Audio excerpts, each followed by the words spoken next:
Welcome to my class students. We are doing English first flight and the chapter is animals और ये poem है. तो सबसे पहले हम इस पोयम को पढ़ते हैं. Now about the author. तो author कौन है? Walt Whitman. उनका जन्म हुआ था 1819 में और उनका देहांत हुआ था 1892 में. Is a major figure in early American poetry. तो अर्ली अमेरिकन पोइट्री के वो बहुत महान कवि थे. In an age when all poetry were rhymed and metrical. उस समय अर्ली अमेरिकन पोइट्री में हर कोई पोएम जो होता था बहुत ही राइमिंग स्ट्रक्चर के साथ होता था और मीटर के ऊपर बहुत ध्यान दिया जाता था. Whitman made a break with tradition. तो विटमैन ने ऐसी कविताएं लिखी जहां पर उन्होंने इस ट्रेडिशन को ही ब्रेक कर दिया. And wrote a revolutionary new kind of poetry in free words. और उन्होंने फ्री वर्ड्स में बिना किसी राइमिंग के, बिना किसी मीटर के उन्होंने जो फ्री वर्ड्स में उन्हें स्वच्छंद जो छंद होते हैं उसमें फ्री वर्ड्स में उन्होंने कविताएं लिखी. He was a rebel in all respects. वो हर तरीके से वो एक क्रांतिकारी थे, इंक्लूडिंग इस सोशल लाइफ. और अपनी सोशल लाइफ में भी उन्होंने अपने इस रिबल नेचर को दिखाया है. He was an American poet, essayist and journalist. वो अमेरिकन पोएट थे, एसेइस्ट थे और जर्नलिस्ट थे. उनकी जो पोएम थी जैसे Leave of Grass, Song of Myself, O Captain, my Captain etcetera, उनके काफी सारे पोएम्स हैं. और अवार्ड्स जो उन्हें मिले हैं, golden kite award for picture book illustration. उनको गोल्डन काइट अवार्ड्स मिला है फॉर पिक्चर बुक इलस्ट्रेशन के कारण. तो इस तरह से वो बहुत ही नामी फेमस पर्सनालिटी है. और उन्हीं की एक पोएम हमारे पास है और ये है वॉल्ट विटमैन.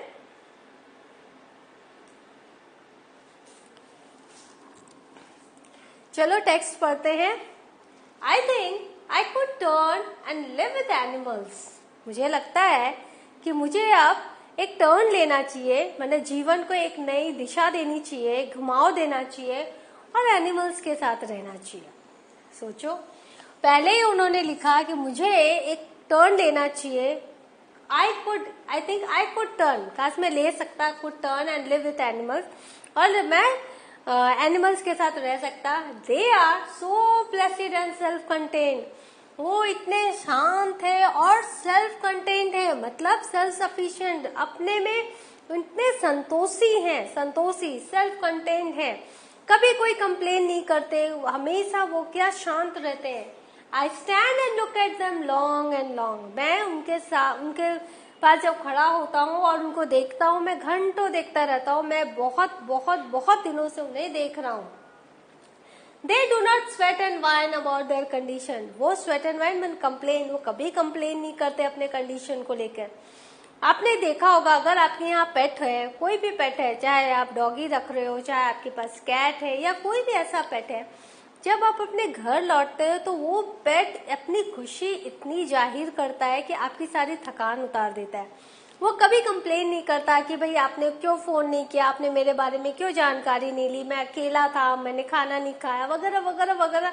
जो दुनिया भर की जो हम ह्यूमन, जो हम इंसान जो कंप्लेन करते हैं, वो कोई कंप्लेन वो नहीं करते.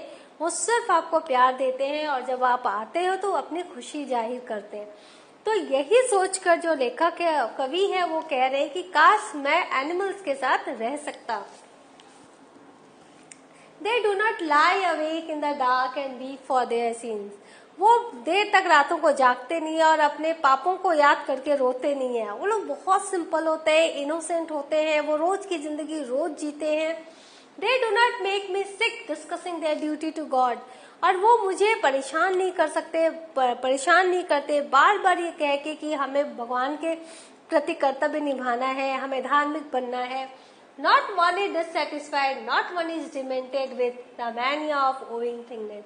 कि जानवर जो है कोई भी डिससेटिस्फाइड नहीं है, वो डीपली सेल्फ कंटेन्ड है, अपने आप में संतोष रखते हैं, उन्हें किसी प्रकार की उसमें डिससेटिस्फैक्शन उनमें नहीं है, असंतोष की भावना नहीं है. और वो लोग कभी भी मैड नहीं है इस पोजेशन वाली फीलिंग से. कभी भी पागलों की तरह वो पोजेशन नहीं, मुझे ये हासिल करना है, वो हासिल करना है, इसके पीछे वो अपना पागलपन नहीं दिखाते हैं. Not one kneels to another, nor to his kind that lived thousands of years ago.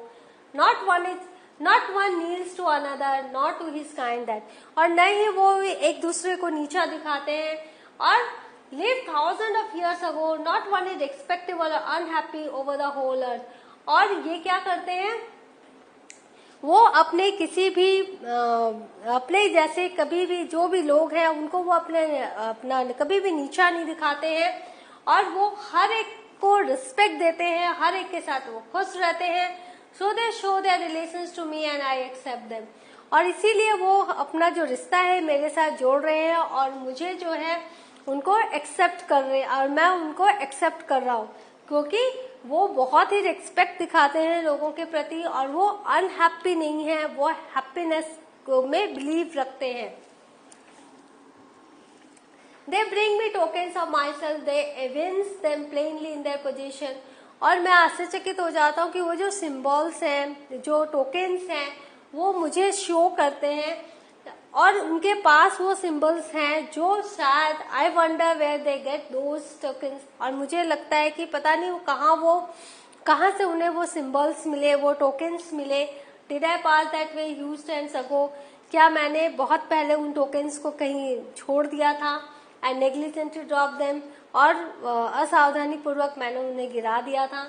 तो यहाँ पर जो है वॉल्ट विटमैन ये कह रहे हैं कि हमने वो जो सिंबल्स, ह्यूमैनिटी के जो सिंबल्स है, वो जो हमने खो दिए हैं, वो जो हमने ड्रॉप कर दिए हैं, वो सारे सिंबल्स जो है ये एनिमल्स मुझे लाके बताते हैं, जताते हैं, दिखाते हैं, और मैं सोचता हूँ कि ये जो एनिमल्स है वो हम ह्यूमन से लाख गुना बेहतर है, क्योंकि अभी भी इनमें वो सारी क्वालिटीज है जो इन्हें गॉड्स क्रिएशन बनाते हैं। हम भी गॉड्स क्रिएशन है, लेकिन हमने अपनी ग्रीड के कारण, एंगर के कारण, और बहुत सारे दूसरे नेगेटिविटी के कारण हम गॉड्स क्रिएशन कराने लायक नहीं है। बट एनिमल्स अभी भी प्योर है, और उनके अंदर अभी भी इनोसेंस हमें मिलती है, हैप्पीनेस हमें मिलती है, और वो सारे प्योर क्वालिटीज हमें मिलते हैं जो कि भगवान ने हमें जब बनाया था तो हमें डाले थे। तो ये जो कविता है ये सॉन्ग ऑफ माई-सेल्फ से लिया हुआ है, और ये लीव्स ऑफ ग्रास में ये सॉन्ग ऑफ माई-सेल्फ है, उसी से ये एक्सट्रैक्ट लिया गया है। ग्लॉसरी देख लो, प्लेसिड, क्वाइट एंड काम, बहुत शांत, sweat and whine, to cry or to complain, demented, affected with madness, हमें ये हासिल करना है, वो हासिल करना है, इससे वो अफेक्टेड नहीं होते। एविंस मतलब शो, एंड टोकन्स माने symbols. Now leaves of grass के बारे में कुछ जान लेते हैं। Leaves of grass is a poetry collection, each poem representing Whitman celebration of his philosophy of life and humanity. तो लीव्स ऑफ ग्रास एक पोएट्री कलेक्शन है, उसी में एक पोएम है सॉन्ग ऑफ माई-सेल्फ, और हर एक पोएम जो है उसमें विटमैन की फिलोसफी ऑफ लाइफ को सेलिब्रेट किया गया है और ह्यूमैनिटी को सेलिब्रेट किया गया है। Among the poems in the collection are Song of Myself, I Sing the Body Electric, and Out of the Cradle, Endlessly Rocking।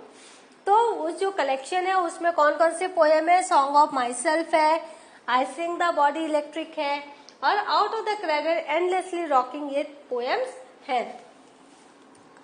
तो सॉन्ग ऑफ माई सेल्फ से ही ये एनिमल्स का एक्सट्रैक्ट लिया गया है, तो सॉन्ग ऑफ माई सेल्फ भी देख लो थोड़ा।